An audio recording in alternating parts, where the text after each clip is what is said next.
Salut à toutes et à tous.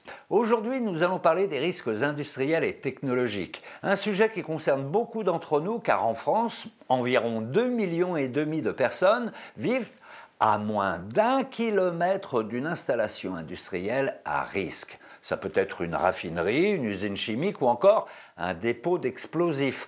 Parfois, ces sites industriels sont très visibles dans le paysage, mais parfois ils sont beaucoup plus discrets, à tel point que beaucoup d'entre nous ignorent complètement habiter juste à côté.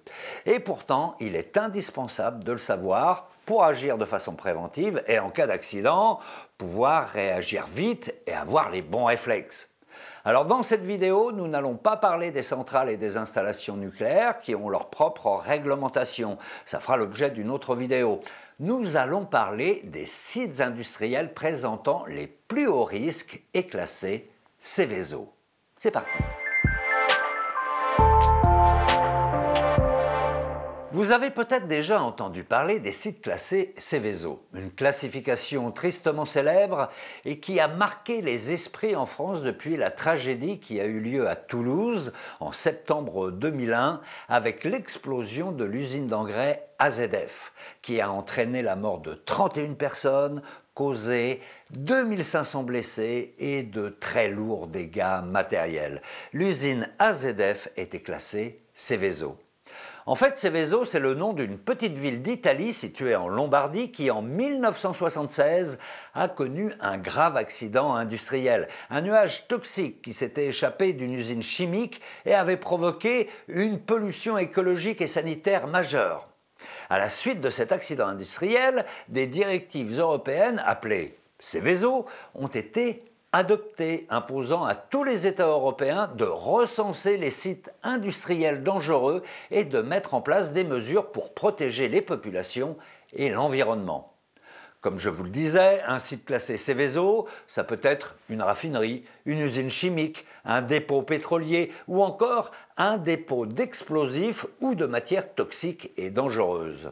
Et si un accident se produit sur ce genre de site, il peut y avoir 3 types d'effets. Des effets thermiques, liés par exemple à un incendie, autrement dit, des risques de brûlure plus ou moins graves. Des effets mécaniques liés à l'onde de choc provoquée par une explosion. Cette surpression peut entraîner par exemple de graves lésions au tympan et aux poumons.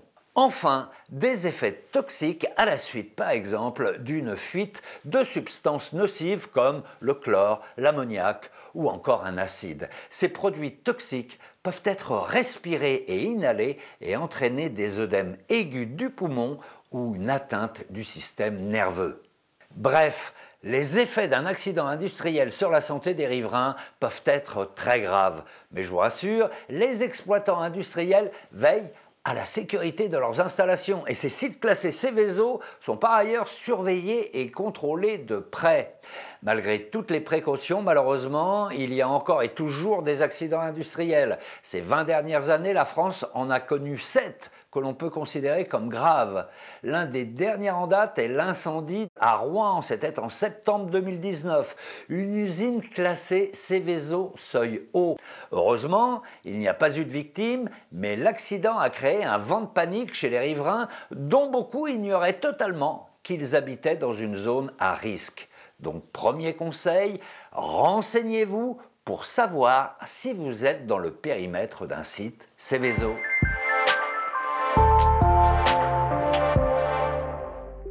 En France, en 2022, les sites classés Seveso étaient au nombre de 1291.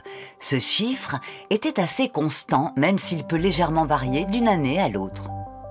Les sites Seveso se répartissent en 2 types d'établissements en fonction des quantités et des types de produits dangereux qu'ils abritent.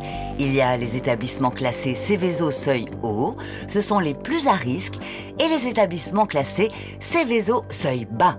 Si l'on regarde la répartition géographique, on retrouve ces installations principalement dans les grandes régions industrielles historiques, le bassin parisien et le cours de la Seine jusqu'à Rouen, l'agglomération lilloise, Lyon et la vallée du Rhône, ainsi que la région de Marseille et de l'étang de Berre.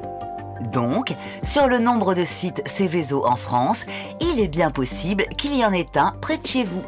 En fait, pour le savoir, c'est assez simple. Il suffit d'aller sur le site Géorisque et d'écrire le nom de votre commune.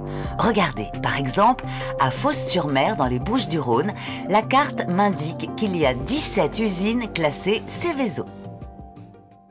Voilà, maintenant que vous connaissez le risque sur votre commune, il ne vous reste plus qu'à vous informer sur les conduites à tenir pour vous protéger avant et pendant un éventuel accident. Si vous habitez dans une zone à risque industriel, votre mairie peut vous fournir des brochures d'information comme celle-ci, éditées par la préfecture ou par le propriétaire du site classé. Ces brochures vous expliquent comment bien vous préparer et agir en cas d'accident.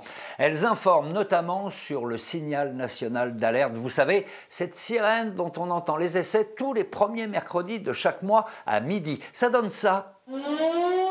Le signal d'alerte enchaîne 3 cycles de cette sonnerie séparés par un intervalle de 5 secondes. Donc, premier réflexe important, quand vous entendez ce signal, vous devez vous mettre en sécurité et vous tenir informé par la radio ou la télévision. Et ce n'est pas tout. Désormais, depuis juin 2022, vous êtes aussi alerté d'un risque par le dispositif FR Alerte, qui vous envoie une notification sur votre téléphone portable accompagnée d'un signal sonore spécifique, même si votre téléphone est en mode silencieux.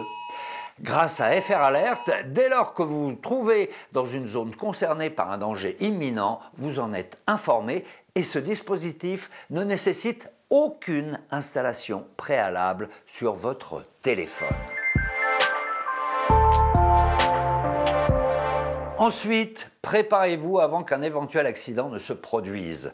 Renseignez-vous sur les lieux de rassemblement de votre quartier ou de votre ville au cas où vous devriez vous y rendre. Repérez les personnes fragiles autour de vous, elles pourraient avoir besoin d'aide pour évacuer. Anticipez également en préparant un équipement de première nécessité, un kit de survie placé dans un endroit accessible, avec notamment de l'eau en petites bouteilles, de la nourriture, des barres énergétiques, des conserves, un couteau suisse, une lampe torche et des piles de rechange, une radio à piles, vos médicaments. Bref, vous trouverez tout le détail sur le site du gouvernement. Ah oui, une dernière chose, j'ai oublié, prenez aussi du gros scotch. Je vais vous expliquer pourquoi.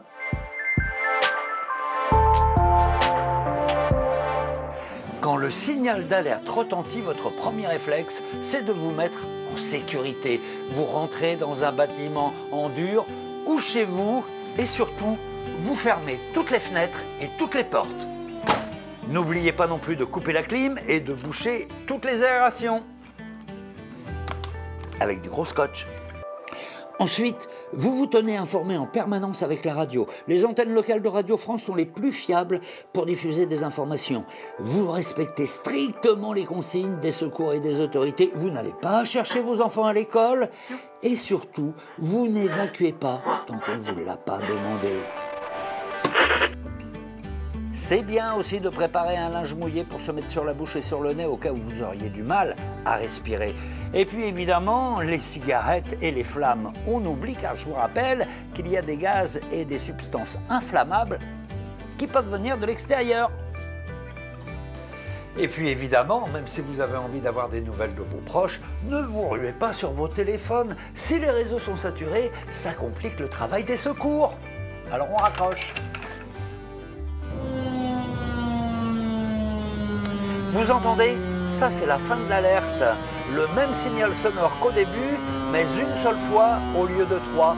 Et puis, bien entendu, vous n'évacuez votre domicile ou la zone sinistrée que si les autorités vous le demandent.